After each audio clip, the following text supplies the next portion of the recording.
नमस्कार दोस्तों, आज के इस यूनिट 2 ऑर्गेनाइजेशनल मैनेजमेंट के पार्ट 5 में हम लोग शुरू करते हैं पढ़ना सोशल एक्सचेंज थ्योरी से। सोशल एक्सचेंज थ्योरी को ब्लाउ ने दिया था 1964 में। बेसिकली सजेस्ट किया था ब्लाउ ने कि employ consider their work place as social market place where they are interested to obtain favorable return on their investment। Basically ब्लाउ जो है वो कहना ये चाहते थे कि आपको एम्प्लॉय जो है वो आपके संगठन में जब काम कर रहा है तो वर्क प्लेस जो है उसे एक सोशल मार्केट प्लेस के तौर पे एक एम्प्लॉय कंसीडर करता है। और वहां अगर वो मेहनत कर रहा है, चाहे वो प्रोडक्ट बेस्ड इंडस्ट्री हो, सर्विस बेस्ड इंडस्ट्री हो, अपने स्किल के अकॉर्डिंग जब वो एफर्ट डाल रहा है तो वो एक्सपेक्ट करता है कि हमें आपको आरओआई हमें मिलेगा, यानी रिटर्न ऑन इन्वेस्टमेंट मिलेगा। जैसे जो चीजें हम इन्वेस्ट कर रहे हैं उसके बदले मेहनताना हमें मिलेगा। ठीक है। ग्रुप डायनेमिक्स क्या है समझते हैं, इंपॉर्टेंट कंसेप्ट है। फॉर्मेशन ऑफ ग्रुप्स हमने पीछे में पढ़ा था, FSNPA, forming, storming, norming, performing and एडजर्निंग। Group dynamic basically एक सिस्टम है। It is a system of behaviour and psychological process occurring with in a social group.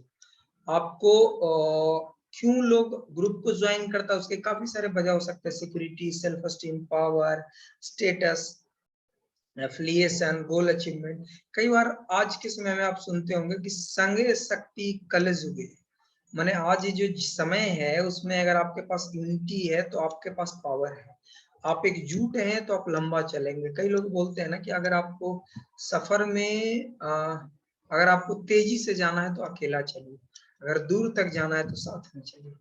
Process of group formation जो पिछले पहले पढ़ा था हमने, फॉर्मिंग, स्टॉर्मिंग, नॉर्मिंग, परफॉर्मिंग, एडजर्निंग। आप देख भी सकते हैं कि आपको यहाँ पर फिगर इमेज के थ्रू जो है एक्सप्लेन भी किया गया है। फॉर्मिंग में हाथ मिला रहा है, स्टॉर्मिंग में भैया हथौड़ा लिए, एक तलवार लिए। नॉर्मिंग चीजें को कोशिश कर रहा है इक्वलाइज करने का, बैलेंस करने का, परफॉर्म कर रहा है, फिर एडजर्न कर रहा है। तो आप उससे भी फिगर के थ्रू भी आप समझ सकते हैं चीजों को। कोहिसिवनेस क्या होता है? कोहिसिवनेस होता है वर्किंग टुगेदर वेल, एक साथ मतलब एक बेहतर कोऑर्डिनेशन के साथ काम करना, इस कोहिसिवनेस। Determinants of cohesiveness can be altered to change cohesiveness level in a group। Group cohesiveness determinants, group cohesiveness के अलग अलग डिटरमिनेंट्स होते हैं। वो आपको कोऑपरेशंस होंगे, similarity of attitude, values, size of the group, time, location, difficulty in energy, interdependency, management behaviour, member turnover, threat, previous success. अलग अलग डिटरमिनेंट्स होते हैं इसके। आप ग्रुप डिसीजन मेकिंग के कुछ पॉइंट्स हैं, जैसे रोल ऑफ सिनर्जी। सिनर्जी एक बेसिकली एक पॉजिटिव फोर्स है, a positive force in group that occurs, a positive force in groups that occurs when group member stimulate new solution to problem through the process of mutual influence and encouragement in the group। Role of social decision scheme, simple rules used to determine final group goals। Majority wins, truth win, 2/3 majority win, first shift rule। अलग अलग rules है और क्या generally follow होता है उस चीज को इसमें समझा जाता है, कंसीडर किया जाता है। एक अलग इंपॉर्टेंट टॉपिक है ह्यूमन रिसोर्स प्लानिंग। बेसिकली क्या होता है एचआरपी में, उसे हम लोग समझने का प्रयास करते हैं। ह्यूमन रिसोर्स प्लानिंग जो है एचआरपी जो इंश्योर करता है the best fit between employ and jobs while avoiding man power shortage और सरप्लस। अगर किसी भी काम के लिए आपको रिक्वायरमेंट है तो उसकी एलिजिबिलिटी मेंशन होती है, स्किल्स रिक्वायर्ड मेंशन होती है।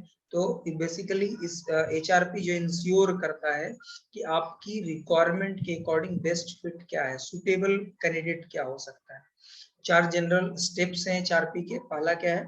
Identify the current supply of employee, identify the current supply of employee, determining the future of workforce, balancing between the supply and demand, how to implement the plan।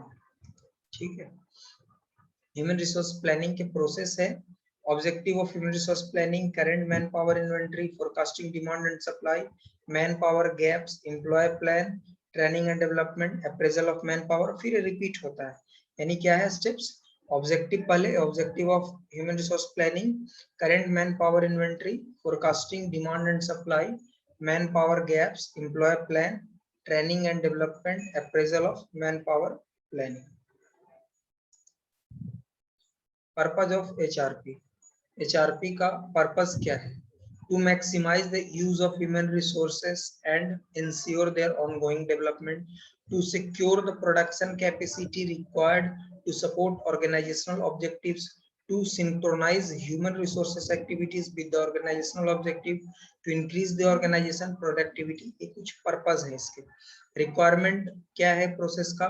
Identify genuine vacancy, obtain authority to recruit, conduct job analysis, write or review position description, attracting candidates। selection process क्या है?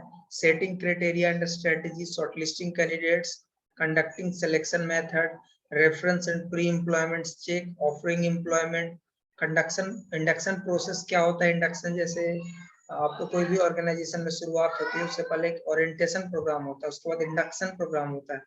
तो I know familiar होंगे सारे लोग लगभग इससे। Induction planning, pre employment induction preparation, the first week, first month, first 3-6 month of induction, ongoing review of newly inducted, कोई नए प्रोजेक्ट को करते हैं उसके अकॉर्डिंग होता है। Hiring process, requirement, selection, induction and integration process, recruitment process of HR planning. Recruitment process क्या होता है एचआर प्लानिंग का? पहला क्या होता है? Identify the HR requirements, job vacancy, job analysis, decision to recruit, choose the resources and methods of recruitment, implement the recruitment program, evaluate the recruitment program। Selection process में क्या होता है भैया? इंपॉर्टेंट है, कई बार एग्जाम में डायरेक्ट पूछ लिया जाता है कि सिलेक्शन प्रोसेस को अरेंज करें, स्टेप्स गिवन होते हैं। एप्लीकेशन स्क्रीनिंग एंड शॉर्टलिस्टिंग पहला हो गया, दूसरा presentation of data in tabulated form, तीसरा प्रिलिमिनरी इंटरव्यू, चौथा एम्प्लॉयमेंट टेस्ट, पांचवा डायग्नोस्टिक इंटरव्यू, छठा रेफरेंस चेकिंग, सातवां मेडिकल एग्जामिनेशन, आठवां फाइनल सिलेक्शन, नौवां कलेक्शन ऑफ वेरियस डॉक्यूमेंट्स, दसवां job offer interview. Recruitment is an activity of establishing contact between employer and applicant.